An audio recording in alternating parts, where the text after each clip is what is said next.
Good day, Meticulous Moments audience. It's a beautiful day here in Texas, and today we have a very, very special guest.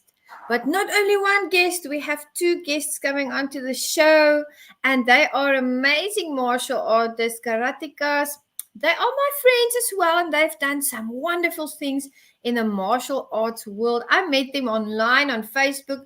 I was on their awesome show a few weeks ago. We'll talk about the show as well. And these two ladies are really making big strides in the martial arts community. They love to facilitate upliftment. They love to facilitate a place of learning. They love to build people up. They send out positive energy. And those are the type of guests that we have here on Meticulous Moments, because Meticulous Moments is about community upliftment through leadership development. It's season 3.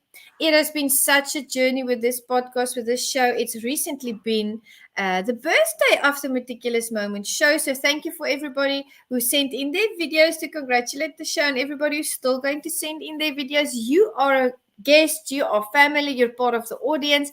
You follow this show and you take that information out there, and that's how we bring impact in community. And 2 words that I chose this year for Meticulous Moments is impact and influence. And that's why the guests that I bring on here, guys, they really make an impact in the world out there, and they exert their influence. They help people, and that's what the show is about. Really just uplifting people and helping them to get to a better place, helping them to come to realizations, helping them to let go of certain things that they need to let go of.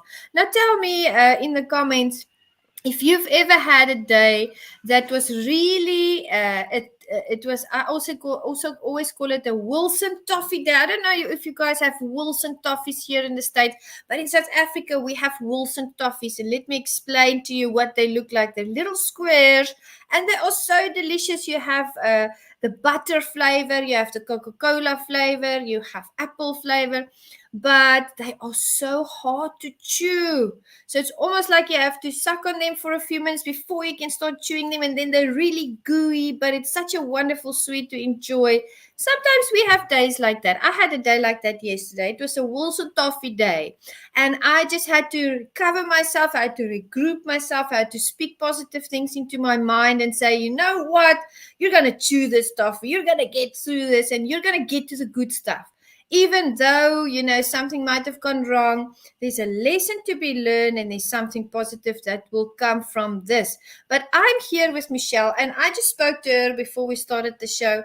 We were talking about difficult days as well, and she's been in the ministry in the martial arts. It's a ministry in the martial arts world for so long that I just felt I had to have her on the show. And I'm going to let her explain to you exactly who she is. Let's welcome Michelle Darbro.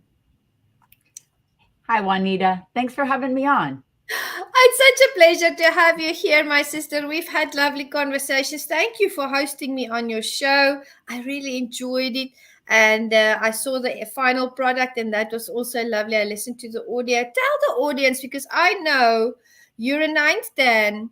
I know you've trained so many students in your life, and Jackie's one of them, and she's going to be coming on a little bit later. But tell the audience, who's Michelle Darbro? Okay, those open-ended questions are scary, aren't they? So my martial arts career started when I was in my early 20s, not as a child like with a lot of people.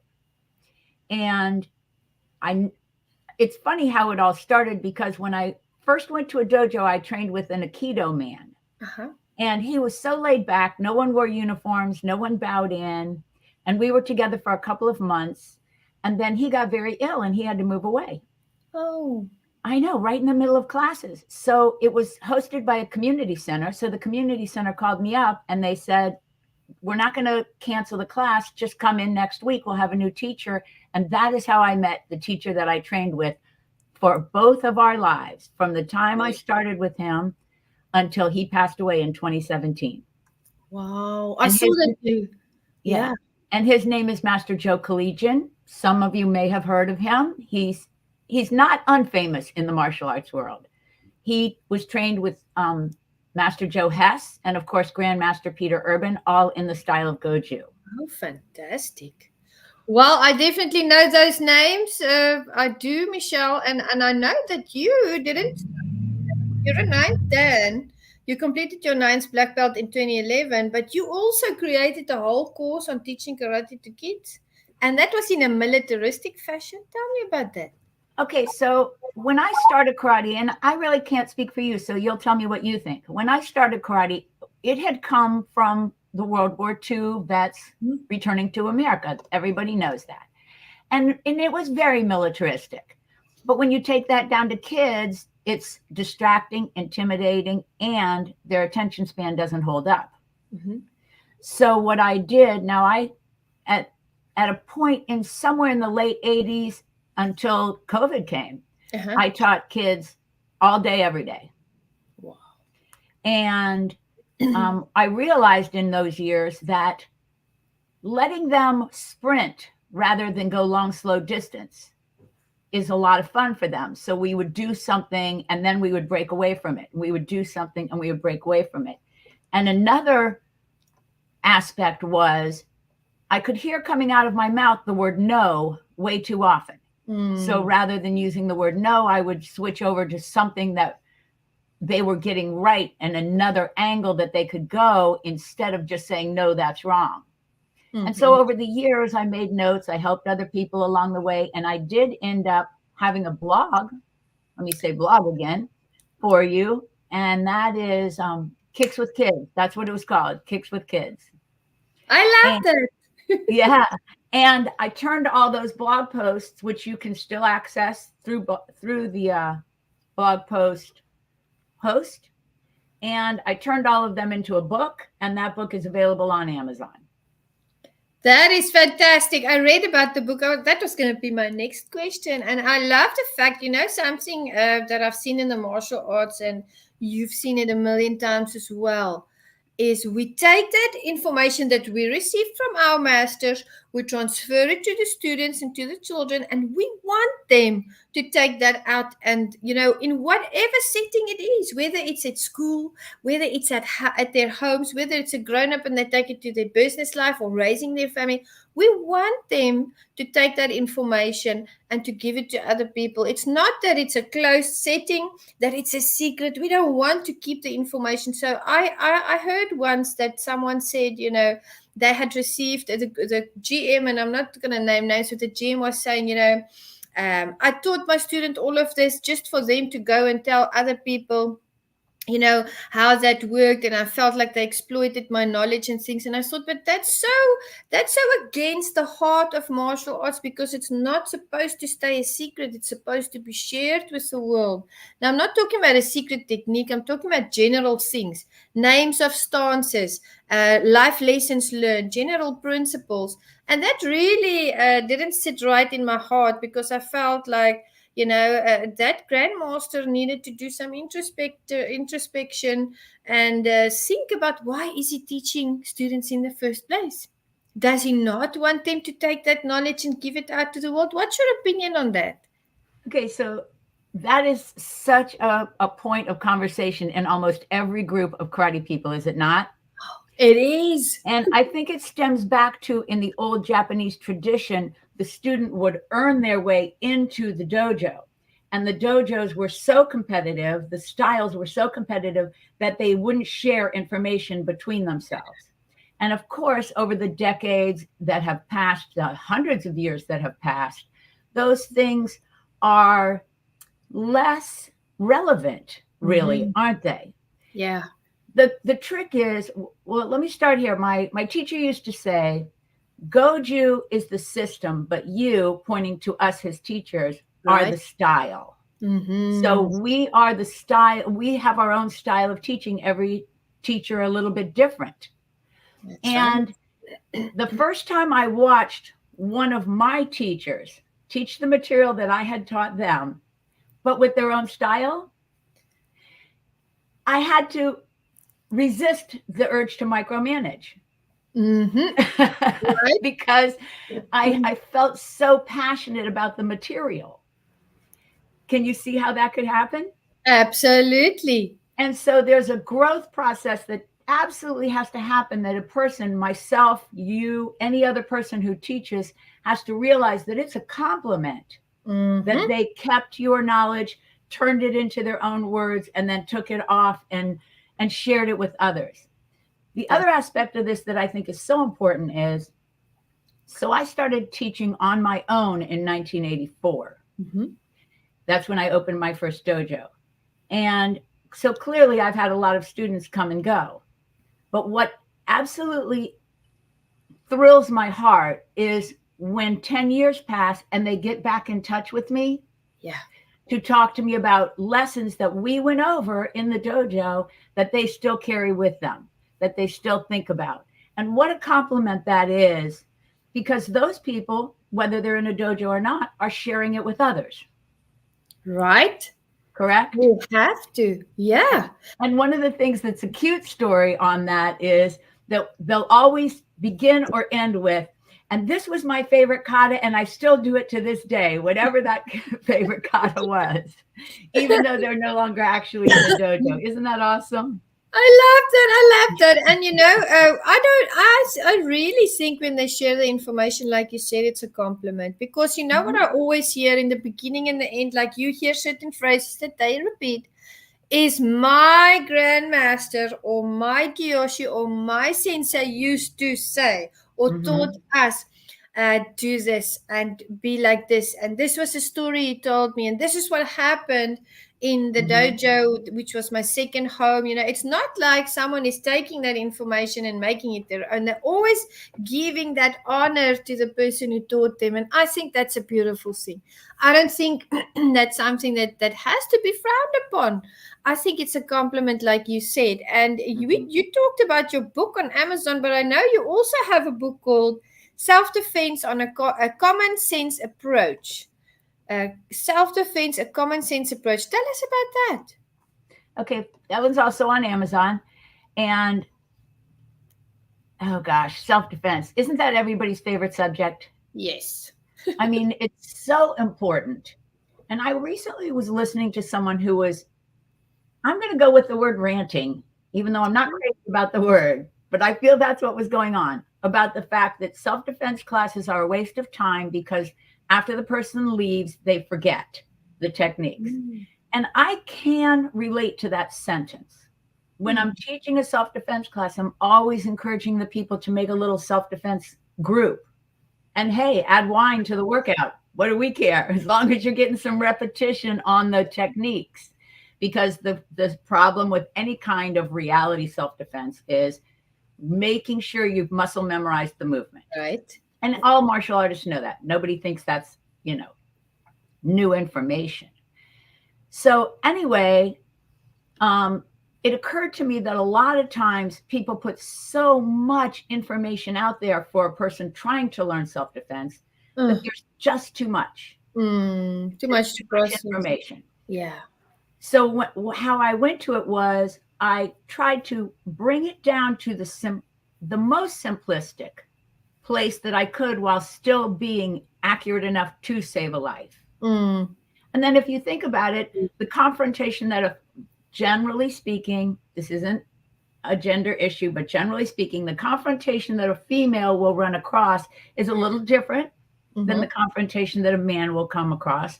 A female won't get a lot of talk ahead. It won't be like you talking to me, you talking to me. Right. They'll be very surprised, and it's almost always a hands-on rather than a put your hands up.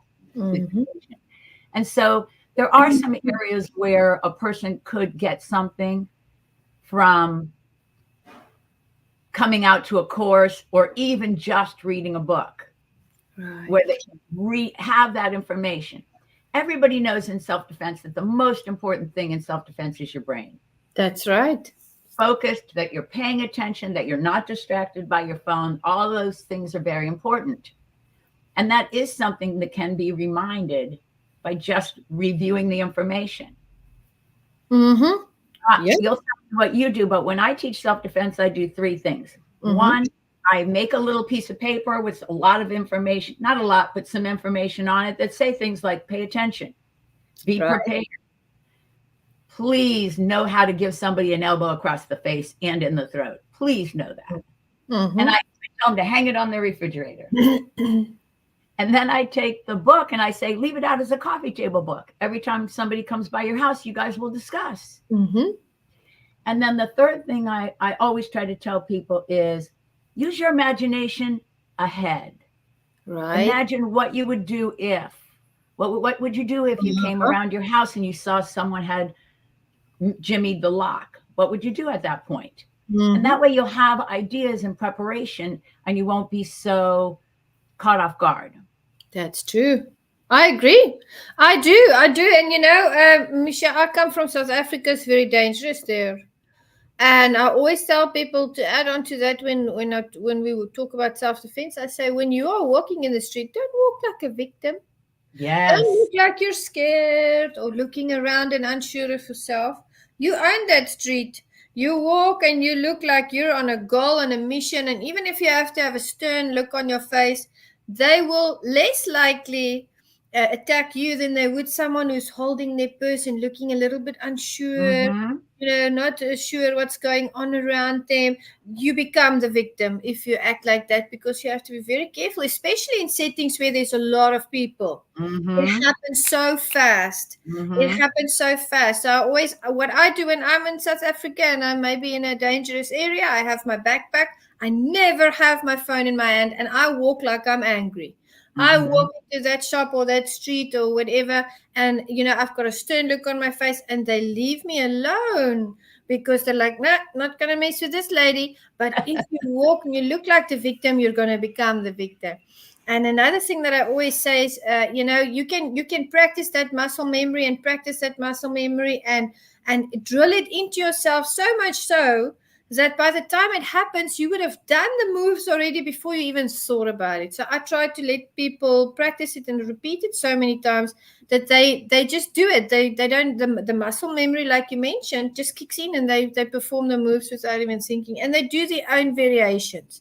That's another important thing. They must never think there's only one way to do it. In that given situation, there's going to be a lot of variables. The size of the person, the strength of the person, the angle. If someone's choking you and there's nothing behind you, it's so easy to get out of that choke. You just turn around and you walk away. But if someone's choking you on a wall, there's other things that you can try. So letting people run with their imaginations, like you mentioned, I like that very much. I think that's very good points that you've made. Now, you've produced 25 black belts, and 10 of them are still active. This is true, but I'm going to go back 1 minute to self-defense. Do you mind?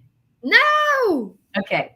So everything you said is so true. And can I just get a little laugh, because most of your viewers are going to be martial artists, and say, hey, there's nothing wrong with a great groin kick.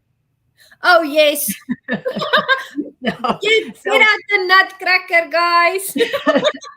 and all the male listeners are going,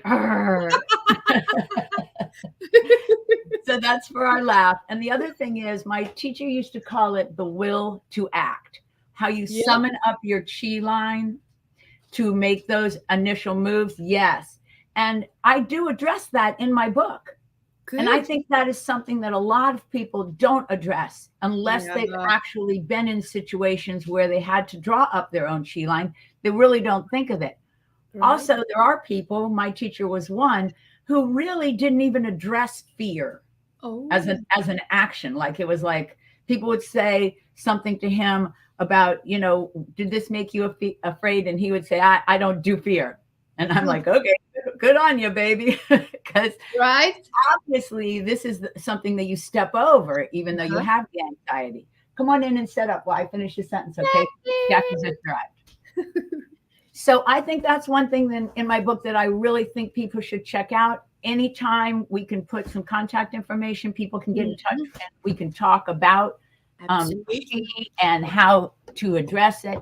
But that is something that they really don't spend enough time on. Don't you agree? I agree completely. You have to. That's one of the fundamentals, one of the basics, is focusing on that. And I'm going to encourage the audience to reach out to Michelle to discuss it further, because she has done the research. She's been doing this for so many years, and she wants to help you. She wants to help you be in tune with yourself, with the universe, with your energy, with your environment. I think a lot of the time, Michelle, there's people that are out of that flow. They're Mhm. out of that flow, they're disconnected. And they get, and when that happens, they get to a certain level in their martial arts, and it's almost like they can't move past it. It's almost like they're stuck. It's Mhm. because that connection is not there. It's because the flow is interrupted. And Michelle's going to help you to fix that. She's going to empower you. Show you how to kick ass. So very Okay, excited now I'm about going to that. interrupt and say, I'm not going to do it, but I will allow you the opportunity to change yourself. How's that sound? She's gonna teach you. She's gonna teach you. Get that flow, guys. It's a powerful thing. And be Yeah. present in the moment. I can't stress that enough. The thing And that's wrong, something I realize is people are not present in the moment anymore. They're all over. And I understand that. External influences, being scatterbrained, that happens to everybody. But if you're present in that moment, if your focus is there, you can you achieve are so much so more. You're right. so much more powerful. Tell me about Jackie. Introduce Jackie, you I'm guys. going to Let's introduce hear. you, I swear. But I do want to say that I do want to say this one thing as we put this conversation to bed about self-defense and being in the moment and so on and so forth. And this is a perfect place for you to come in, but let me introduce you first. Okay. And that is or is not, all three of us agree, is or is not breathing such a powerful tool? Oh my goodness, Michelle. The types of breathing I do, there's various types. Of I have a course. certain breathing pattern I do before I fight. If I'm going to fight, whether it's bare knuckle or kumite, I have a certain breathing pattern. If I'm going to go into a public speaking event, and my coach King, that teaches me Qigong, he noticed that in one of my public speaking events. He was like, look at your breathing when you are presenting your presentation. He said, I can see the change in your breathing because he knows this is what he teaches. So, breathing, Mm-hmm. very important. I agree with you 100%. Different types of breathing, But all down into your chi pocket or to your lower belly. right? All Okay, let's down. get Jackie on air. This is Sensei Jackie Can. I said we'd been together about 30 years. Did I over exaggerate? You did not. This is our 30th year. Oh my goodness. We're celebrating, Congratulations. I'm only 32, so you can understand why. right? Right. I mean, That was good. And I think Jackie, for sure, when she tells her stories, will say that breathing has played a huge part in all kinds of things, whether it be coming out of anxiety, coming back to sanity, right. right? Absolutely. The breathing has taken me from insanity back to a level of sanity. Closer to center. Closer to center. And I agree with you, Juanita. It's all every type of breathing is important to different things that we do. Right. They're varied and they change. It's true. Sensei You Jackie is guys. a very accomplished black belt on her own. She's taught children, she's taught adults, she's taught self-defense with and without me. She has all kinds of experience in all kinds of different competition and production values. We're going to put on a little competition, and we're in the middle of producing that little puppy right now. Little in-house. Yeah, And, just a little one, not big. Nice. Jackie, I know Michelle has told me little birdie told me that you are excellent with kids, with children, and that you have this wonderful skill of being able to say things to create an air of understanding. You know how to approach them and how to bring that point across. Tell me about that. well, thank you. It all started, I was a dance teacher for many, many years.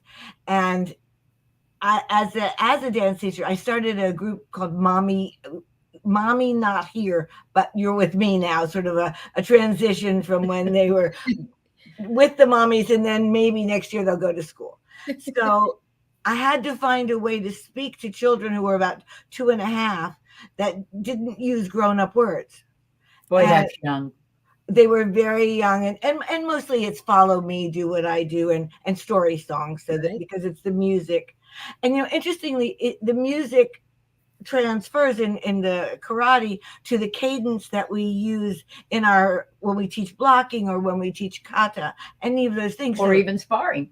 oh, definitely in sparring, you have to have a rhythm. So Yes. so that manifested itself into that. And maybe because I'm just a child myself, that in my brain that I can speak to the children. It's such a pleasure to get down to their height Right. and talk to them. Also, Sister Michelle's very nice about saying this, but I've learned from her, because she has a way of saying things that are clear, what she Mhm. wants, and speaks what you should do, as opposed to saying, stop, don't do that anymore. Mm-hmm. Mm-hmm. And so Right. instead of that, Which we already covered was a learned skill on my part. Remember? I uh, mentioned that a Right. few minutes ago. It's a learned skill that stopping yourself from saying no. True. It That's is a true. learned skill. How about the look on a child or an adult's face when they finally get something that When is it their clicks, own? it's like Oh it my just gosh. clicks. It just drops, and they're like, oh, "This is what they meant," and then they Uh-huh. get the move, and it's so much easier. I oh, love and their eyes light up like, oh, I Uh-huh. got it now. And here's a funny story that was last night. We just experienced that last night because we were doing self-defense and there were no kiais. Yeah. And they were children, so they were 5 to 10 years old. And so we had a little contest. Everybody got to do their favorite technique, and they had to yell, and we laid a baseline yell. And boy, when they were doing that yell, and they were having so much fun, there was just like this excitement in their whole entire being, right? Oh, it was so much fun to watch them. And then when they would escape from their partner and run away with this loud yell, you could just go, yeah, I got it. I got it. Fantastic. It's amazing to see the joy that comes from that. I've seen that happen in nationals. I've seen children Oh, train yeah. the whole year, and we would be heading to nationals, and they might not have it 100% down, but they're getting there. And then I don't know if it's the pressure or the adrenaline, or something just happens, and it's almost Mhm. like when they go on that mat and they start that kata, that when they go over to that move that they maybe had to tweak a little bit more, it's almost just like it clicks in that moment, and you can see that facial expression just changing, and they do so well, because it's something that maybe that when the environment changed really brought it out of them. And people don't know this about kata. We repeat those katas over and over and over and over again. You do those katas the whole year to go to nationals. Maybe you get to do 2 or 3, Mhm. and you're on the mat for 2 minutes with each of them, or Mhm. 3 minutes. That's a lot of preparation for 2 or 3 minutes, Right? right? You are not wrong. There's two ways I can go on that conversation. I think I want to start here, though. One of remember when I was talking about how a person can build their chi? Right, One of the ways they can do that is by taking small risks. right. And competition is exactly that, isn't it? It's right. It is a risk.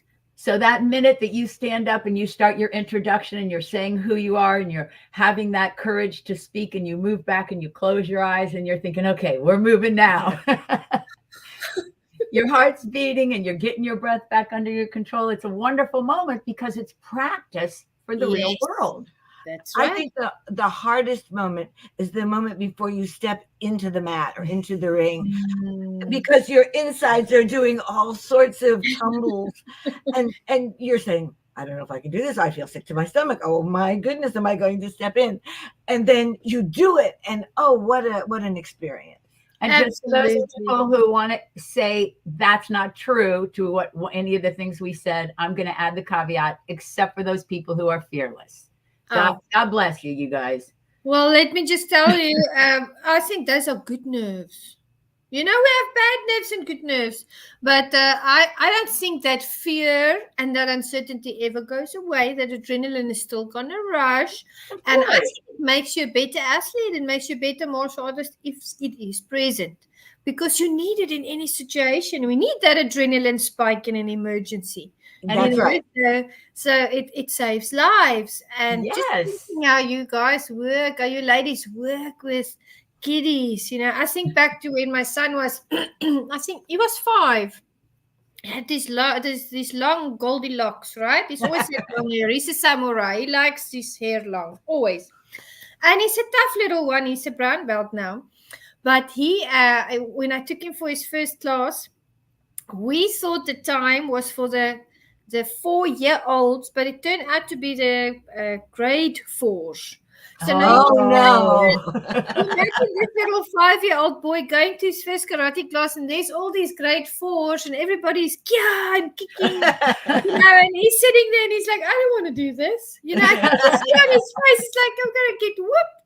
And I took him to classes, and the next time I went, I took him to the age-appropriate time, the class, and we sat there, and the sensei kept, at that time, he was a sensei, Yoshina, but he kept on saying, come over, just, join in, we'll play some games and everything, and he just wouldn't go, because I guess that first class scared him, Of course. And I remember sitting there, ladies, I whispered into his ear, I said, if you go, I'll buy you Lego, because he loves Lego. You know what he did? Do you know what he did? He screamed so loud in the dojo, I don't want Lego. But that was so funny. We all started laughing. It was almost like the ice was broken then, because then he saw everybody started laughing, and he was like, oh, this isn't a very scary situation. It's not a scary environment. And that just set the stage for him, and he's been doing it ever since. So seeing kids that are scared and that are fearful and that maybe sometimes don't feel like they fit in, seeing them evolve, becoming a part of the dojo, martial arts, building that family, getting those friends, it's a beautiful thing. Okay, I'm going to relate risk and fear and going for the first day all in one story. Are you ready? Yes. I'm ready. I told you that I had been training with the Aikido man and that he was really laid back and no one wore uniforms. And then the school called me and told me to come back. Okay, when I came back, they were no longer in a little community building. They were in a big gym. So I parked the car. I walked through. I went into the gym. I opened the door. And in the back of the room, I saw a huge man wearing an all black uniform with another man also wearing an all black uniform, and they were practicing together. And I looked at that after what I had just come out of with this friend man. We wore gym shorts. I looked at that and I shut the door and walked away. Not doing this. And that is what Master Collegian would say, that fear is my awareness of my weaknesses in that moment. So I get all the way back to my car and I say, you know what? I paid for this class. Right? I'm going back and get my money's worth. So I turned around and came back, and honestly, wasn't that a wonderful thing to overcome my fear in that moment and go back in, because there we had so many years together. Oh, wow. I'm trying to do the math, but I think it was about 44 or 45 years we were together. Wow. But I think what that shows is that it's not just the children who have fear at the class, that adults, I mean, so many times we've said, even to the parents, just take off your shoes and join us, learn the hard blocking system, whatever. Right. And they are so afraid to get up. It's almost like we ask them to do public speaking. But with the adults, it's a little bit more about embarrassment than it is about actual fear. Right. We hold classes where the parents and the kids come to at the same time. We do it about once or twice a year. We have it's called a family class, and everybody comes in and the kids demonstrate, and then everybody participates. And the kids demonstrate, and then everybody participates. And the parents have a blast, just such a blast. Absolutely. You mentioned that you started late in life. You started in your 20s, right? Lots of people start in their childhood. And I wanted to do martial arts, but my mom said, no, you're already a tomboy, because I grew up in you're always with your cousins climbing trees, or, going out in the wild and doing all sorts of hunting and whatever. And you're always busy with something. She said, it's for boys. Because in those days it was. It's for boys. It's for men. And then I only started in my 30s, Michelle. And you know Oh, what? Because I started, other parents started. Because they saw me going to class with my children and they saw me having so much fun and developing and growing and being happy. They signed on. And I want to encourage the parents to do that. I do too. If your child is doing martial arts, just look at how their conduct changes. Just look at the Uh-huh. development, the joy, the empowerment, and join in, guys. We need that because it Yes, really we do. balances us. It's not just a physical thing; it's a emotional, mental, spiritual thing. You ladies know you've seen people develop holistically. Definitely. On the podcast, we collect how I started karate stories. And a really common one is I was watching my child do karate and finally I just got up. That's a really common one. Right. I And love I that. think what an inspiration is a punching bag, because when the parent Right? realizes that they can get some of their energy or bad feelings out on that punching bag. It's a good one. I've Right? always said, or at least since I started karate, I wish we had a heavy bag in every classroom in school, Right? because then the child at any moment could get up, go to his little square, knock the punching bag, Uh-huh. and then sit down and feel so much better about himself. He didn't have to hit another child. Very true. Very true. You know, when I was Theoretically, it is. But in yeah. reality, I can see that going very bad. So, those of you who are from the school board, I'm voting. Unless you have a qualified karate teacher, I don't think this is probably the way to go. Well, I love punching bags. Seriously, Oh, I me love getting too. that energy out. You Me know what I used too. to do at the youth? I was a ordained pastor for 15 years, and youth, you know, it's a difficult time in their lives. And Mhm. Yes. some of the icebreakers I used to do is I would take my golf clubs and I would take a bean bag and I'd put it Yeah. in the youth center and I'd give them the wood, and I'd say, you know, take that and just hit that bean bag as hard as you can. Just get it out. Get it out, whatever's bothering you. So whether it's that or whether it's a punching bag or maybe, you know, karate lessons in school. Right? Yes. Yes. Come I mean, on, obviously, we're guys. karate people. We really promote karate. But can I go to teens for just a minute? Teens Yes. are so much fun. Love So teens. there comes a point. You're a mom. You know this. You too, Sister Jackie. You have children and grandchildren Yes. where the children just roll their eyes, right? Yes. So they Oh, so they mom. come in the dojo. I say some sort of command, and I see the eyes rolling, and I say, I have no problem with the eyes rolling as long as you add the word sensei to the end of it. Right?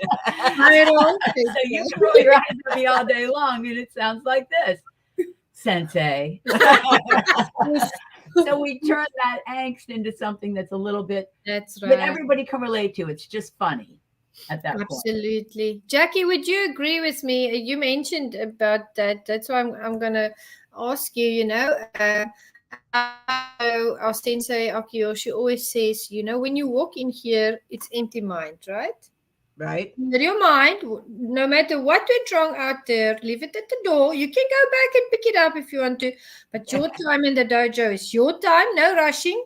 Be present, focus, and don't think about any of those things. Now, I've walked into the dojo many times on a little bit of sleep, you know, big projects going or things going wrong, you know, when my mom was sick in 2020, all those things. And I had to leave it at the door and train. And because I followed his advice, by the time I leave that class and I get out of that hall or the dojo, wherever we're training for that day, it doesn't seem so bad anymore. Everything seems like it's going to be okay. Is that the Right. same for you? Oh, definitely. And any kind of tragedy that's been in my life, once I go in the dojo, I am relieved of that. And that lightness stays with me, even though the tragedy still existed when I leave the Right. dojo. I have so much more perspective. Right. And I'm a much more content person at that point. Beautiful. Absolutely. And for you, Michelle, I agree with Jackie 100%. Absolutely. You know what? I went to devil's advocate point of view and said, there are the first off, you always feel better after you leave the dojo. Always. That's right. But there are those years as a brown belt where the torture is so real. That's true. That once in a while when you walk out, you're like, can I go back? I think I can. I think I can. Was the sensei talking to me? It's like when he tells you something, you're like, who is he speaking to? Right. Right. Or just physically pushed you beyond your limits that day, or there's just all kinds of things. Maybe you had to pick up the slack of teaching the most horrible thing, even though you should have given it to somebody else to teach, not me. Right. The most horrible thing to the most difficult person, child or adult. I mean, these are parts of being a brown belt, which in our style we say is the rank of obligation. I like that, and I'm glad that you mentioned that, because in our dojo, if you're a brown belt, you have to teach, right? You have to teach. Absolutely. Because you have to prepare to be a sensei and have a black belt. And I used to be the guinea pig. Now, meaning, for those in the audience that don't know what the guinea pig is, when they're demonstrating self-defense moves or any other moves, guess who gets to go through the punches and the kicking and the throwing first, so everybody can see how the move works? That was me. Yeah. Let me tell you something that made me very strong. Oh, It yeah. conditioned me. I don't know how to explain it, ladies, but I mean, I don't get hurt very quickly because of all the years of getting that punching and that kicking in. And being the guinea pig, and that's part of being a brown belt. It's part of the game. It makes you tougher. It makes you stronger. Now, I don't know what you call the guinea pig in your dojo. Do you call it? What is your term of endearment for the person who goes through the? Well, I use more than one person, so I'm unlike your sensei. I kind of try to even it out. But I usually say it's your bad luck moment. What do you do? Come on up here now. Yes, you. It's you. You're the one right now. But I also think you lose a great fear of being embarrassed of making a mistake. Yeah. You say, okay, I made the mistake. Mm-hmm. I think that's a good one right there. I like that. Yeah, I like that a lot. Too. Now tell me something, ladies. You've been doing martial arts very, very long, both of you. And I remember back to my first time where I had, and we call it showtime. So you go there for the first few weeks, you go through that grooming, you start learning the basics, and then you start learning your first kata. But you still kind of do it in the group, right? Or you practice it on your own a little bit, or you practice it with someone that's a higher belt than you. But there does come some point where everybody in the class are sitting down and you have to take Yeah. And everybody's going to look at you doing your kata now. And I have to tell you, it's very scary the first time my legs were doing this. Okay, you want to do that one first? Tell me. Yes, and in the dojo we were in then, it was a morning class of all women. So their eyes were quite sharp watching you in front of the room. I think she's trying to say catty, but in nice words. And the mirror was behind me as I was doing. So as I did a turn, I got a glimpse of myself. I had seen other people do this kata, and they looked great. I looked like I was a stick figure with absolutely no flow. And that is what I remember about the first time. That is funny. We all like that. None of us would have liked what we saw in the mirror, Jackie. That's human nature. We would have all freaked out. Yes. Even when I watch video of me competing as a brown belt, I say to myself, wow, Michelle, could you have gotten any harder or gone any faster? Because the memory is like you were this different thing in your memory. Yeah, right. Which takes me to the first time I did kata with a class watching was 6 weeks after we joined. And Master Collegian taught us a kata in that 6 weeks, and he decided to have a little kata competition. Mm-hmm. And so we all came up by ourselves and did it. And I did not win first place. And I was so cheated in that moment. I was like, I'm sure I was best. Yeah, I'm sure. Which is so hilarious because now I know, of course, that was not at all true. And my good friend, we all stayed friends, the six of us Yeah. who started that class with him. Wow. And my Wow. good friend who did win first will probably tell the same story, but slightly differently.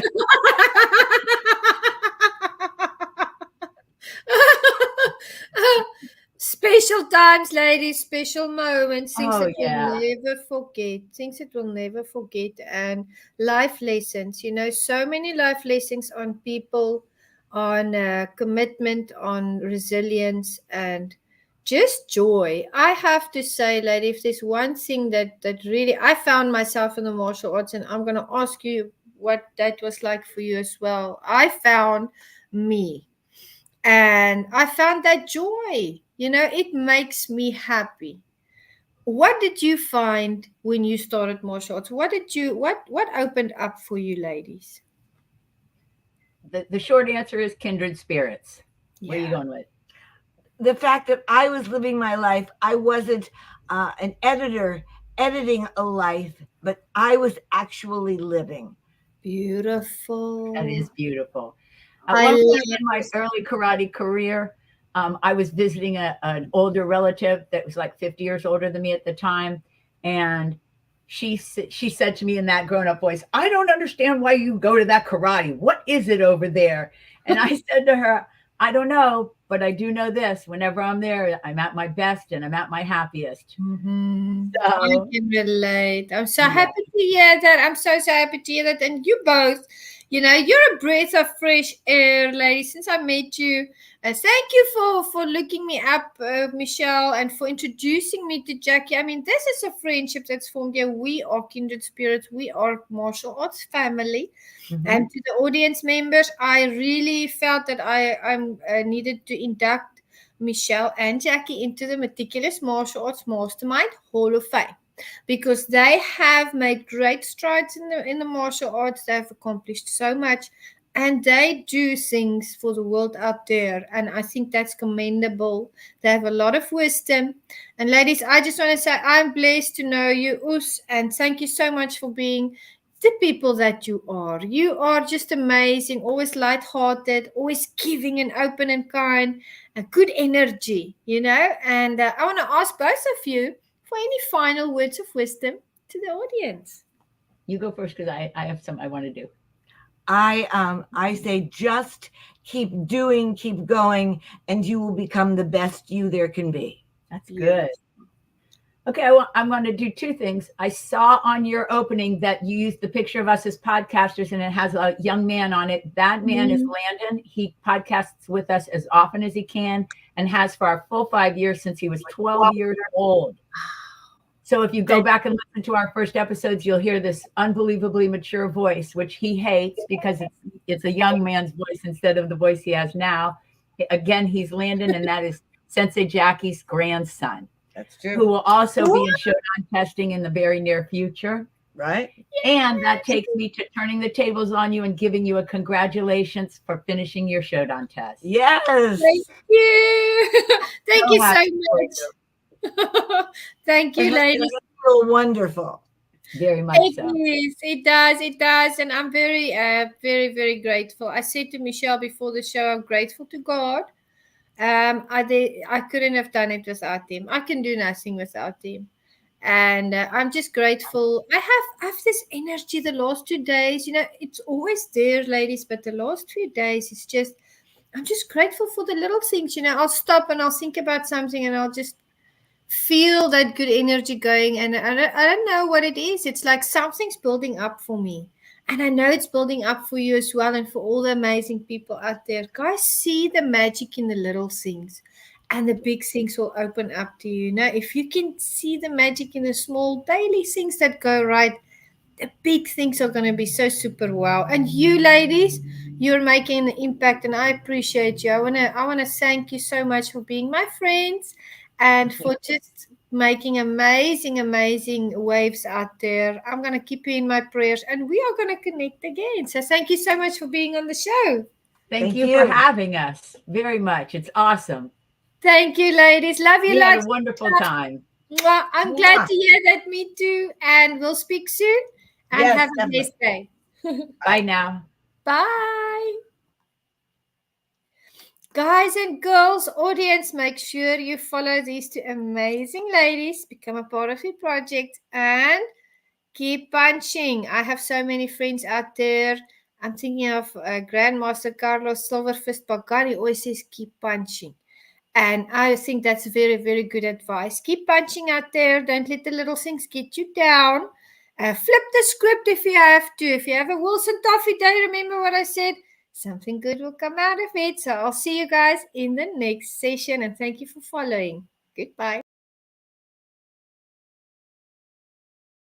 Baby, there was it I want me cause I take into I'm into a figure store but the photos of you I never know you tell me go my mind and I ain't no social activist, I'm asking this.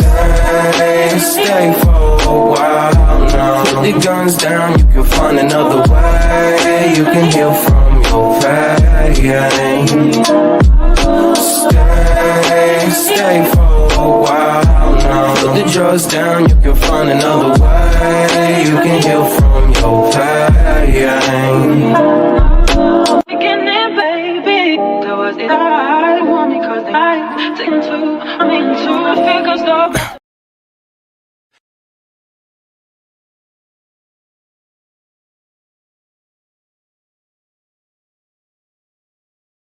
There's no one like you,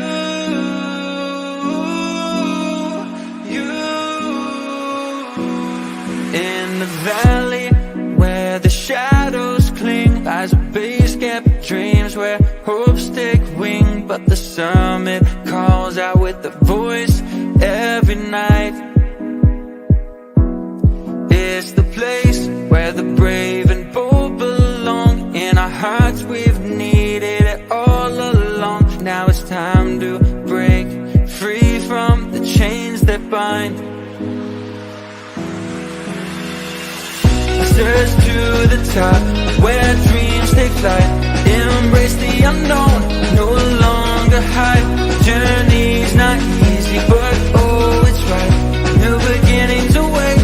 Take your first stride. With each step we take, we don't care if we fail.